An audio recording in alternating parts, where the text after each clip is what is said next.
How's it going, everybody? So, my name is Phoenix Gotel, and I wanted to introduce to you guys the DDJ-SB by Pioneer. Now, this is what I started with when I was 15 years old, and this is just what I've been using now for about 5 years.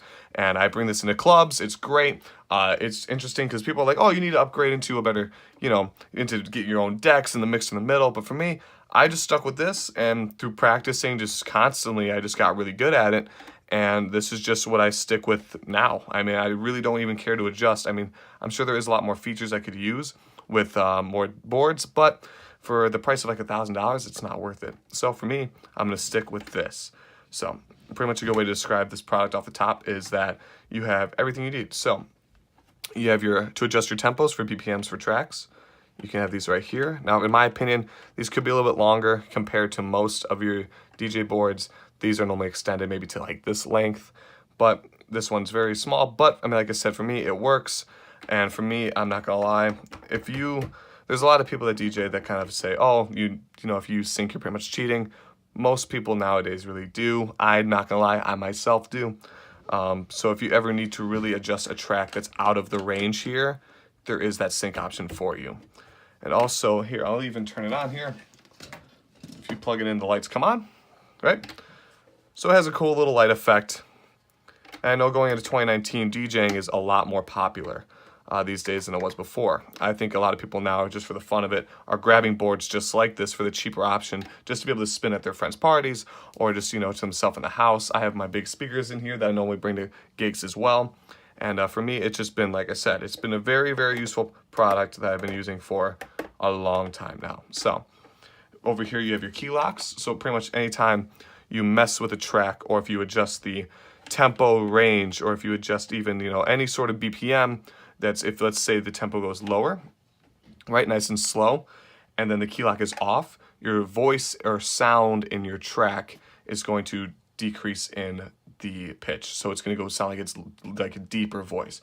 As a point, if you go back up, it sounds like it's higher pitch. It could be higher like pitch voice. But if you want to speed up a track to almost where the audience can't tell any difference, what you do is you turn on key lock, and then as you speed up the track, yes, the BPM and the tempo starts to kick up, but you don't hear that pitch change. So it's and especially live audiences that are just there to have fun, they really won't really even notice the change in the tempo unless you're adjusting to transfer, like if you're going from 128 all the way over to a 75 or a 150 BPM. As you increase this, you'll notice that it'll start speeding up. You can adjust it and bring it on over to the correct track.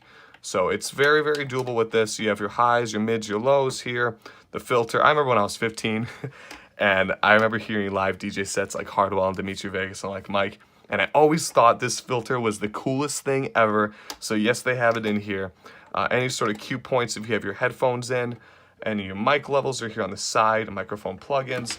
I'll even bring it up here.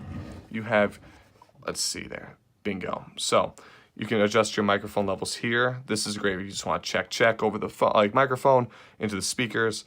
This is to import your mic, so that works there too.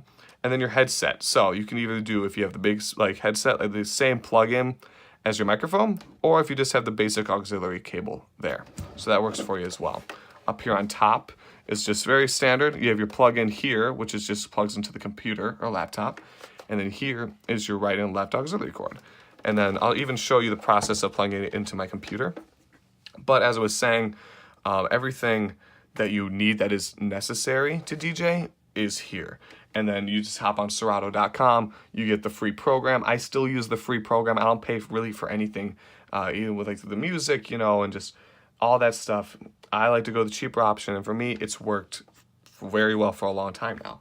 I'll throw in a video of me in the club or something, so you can see even how it works with the DJ board even present in front of me. So that also being said, if you go over here, let's see. So if you have this is adjusted to this cable here. This right here will eventually go into your computer with the USB. Once it syncs up, the light will flicker, and then boom, you're on. And then the moment you have Serato, you'll open up Serato, you'll plug in the USB, it'll show that the DJ board is synced to your laptop.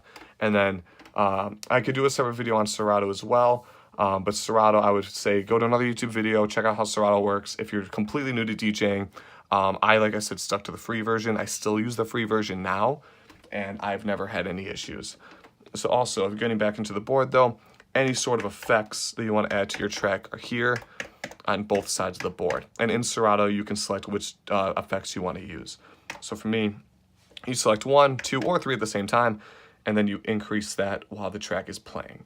You could even, if you want, have a track here, and then while the fader is all the way on this side, playing on this track, you could have an effect already lit up and ready to go here. So the moment you're transitioning into the effect, you could even lower the effect and then make it a pretty cool transition. Now the filter fade, I never really use much here. That's right here in the bottom. It flickers blue when it's on. It's a little bit, it makes the transitions a little bit more with the filters on them already. So if you imagine a filter going up like that, like it's going up in the sound, you turn on the filter, it does the exact same thing. So, except it does it during the transition. So if I have a track playing over here and a track playing over here, and I'm currently transitioning into the middle here, right now the track will be very, very high filter here. Almost equivalent to if this was turned off, the filter was high here. Doing this right here, transitioning over to this track here, is the equivalent to having this turned off, a filter all the way up top, and then doing this. Same thing. It just makes it a little bit easier for you. Okay?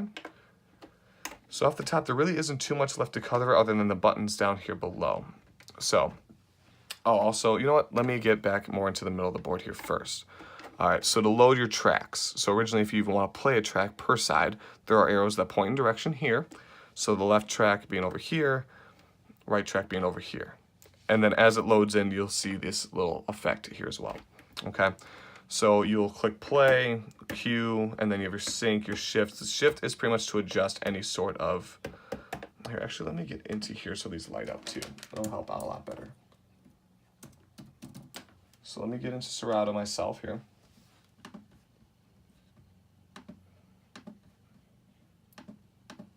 Because these right here, your hot cues, you have your loops, you have your manual loop, you have your sampler, which is when you can pick also on Serato. Same thing with over here, okay? Now I know there's already a few of these up there, but I want to do one for 2019 to show that this for me is still relevant. It's still a good product to buy, especially when starting out. This is what I used even up till now. And yeah, so okay. So now that we're in here. So a track I just loaded on here. This is a sicko mode chicken soup mashup that Skrillex made. So right here, you have your hot cues for the beginning of the track, and then I have one for the drop. Okay, so you can select either one here. This will take you automatically to where you want to be in Serato in terms of where the track is.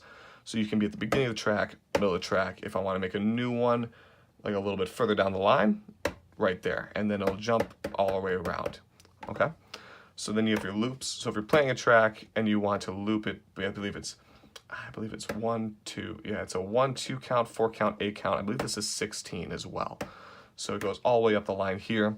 Also, like I said, some boards, they have where you have, I believe, a third row, almost like an extension here of buttons, but this does not. So you to adjust this if you want to get out of a loop. So let's say a track is playing and it's looping for only the 2 counts, the 1, 2, 3, 4.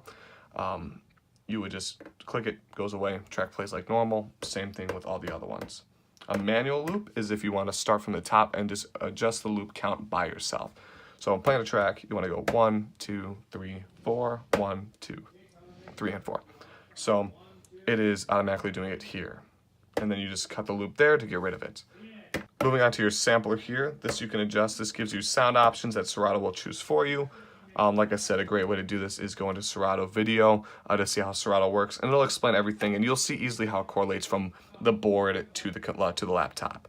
And then it's literally the exact same thing over here. You have, if I load up a new track here, this is Blinder's Higher Needs. I love this track right here. So same thing, I only have one hot cue here for the build-up that I want to use for when I mash up the mashup of Skrillex and Chicken Soup. So I have one hot cue here ready to go, so when I play the track and adjust the lows for the other track, everything's ready to be transitioned, and it sounds great. So same thing here, sync options. Let's see here. So if I go over to, let's see, I have let's take a look here. I have a Dyro song. Dyro Bring It Down for 126 BPMs, and then that Sicko Mode Chicken Soup mashup is 128 sync, and then on the Serato for me that I see, it's 128 and 128. So let's see here. These are hot cues. Same thing, auto loop for the counts, all down the line. Manual loop for your adjusting, and then sampler. Same concept all the way through. So this was pretty much about it. If you guys have any questions, please be sure to comment below. This is my first kind of product interview. It's just something that I'm very interested in. So I figured, hey, why not? Maybe this will help out and be a little bit more relevant in 2019 with, you know, the trend of people DJing a lot more. So, but if you have any actual individual questions about this, I will be sure to actually give you a solid answer as well in the comments. So please be sure to leave that as well. All right. And then I guess the only other thing I could tack up here is the middle before I forget. So this is how you select your song. I'm sure you just saw me using it actually. Sorry, I'm forgetting. I got everything except for just this little middle section here. You have the, this is how you select your songs in Serato by scrolling up and down. You'll see the correlation between the board and the laptop here. This is your master sound. So when you have your auxiliary cord plugged into your speakers, you'll increase the master to adjust the level of sound that you're hearing outputting from your speakers. This is right here. This is actually a very important thing that I do. So for me, if I'm using headphones, in your headphones, you'll hear either how much of is, okay, so if I have my headphones in and I put Q all the way up, there's Q and master. This cycles between the two, okay? Q and master. So if I have my headphones in and I'm playing, this is songs going through speakers on the left, clubs jumping, have a good time, and I want to know what to do next. I hear the club, the sound of this track in the club. In my headphones, I will only hear this song playing. Okay, so in my headphones, I can already hear if the beats are lined up and everything's good to go. If I played in the middle, right here between Q and master, in my headphones, I will hear half of pretty much a little bit of what the club is hearing at the same time in my headphones, and then also the other song that's playing on this side, okay? If I go all the way to master, all I'm gonna hear in my headphones is exactly what the club hears. So if I click play and I click play here, I'm not gonna hear any of this right side track. So you can adjust kind of how high you want that volume in your ears for the coming track that's gonna be played next. And then right down below that is your headphones level. So if you want your headphones blaring through your ears, or if you want to just hear it a little bit, you can adjust that to whatever makes you feel most comfortable. And then explain fader here in the middle. These are up and down. So if this is down, track is off. If it's slowly rising up, level in this track rises. Equivalent here. If this is up, track is up. If this is down, track is not playing. So it's the same thing all the way through. It's a very just left and right game that you're playing with these songs. So, as I said, my name is Phoenix Cotel. Thank you so much for watching. Like I said, again, if you have any questions, please leave them in the comments. I will be sure to answer them. And if I will leave an Amazon link in the description so you see how much they exactly run for in terms of price too. So if you're interested, you can check it out. I believe there should be some deals, I think, on Amazon too if you want headphones to go with it. This is just how I started, and I'll show you a little clip here of me in the club kind of just enjoying the board as well. Thank you guys. I'll see you later.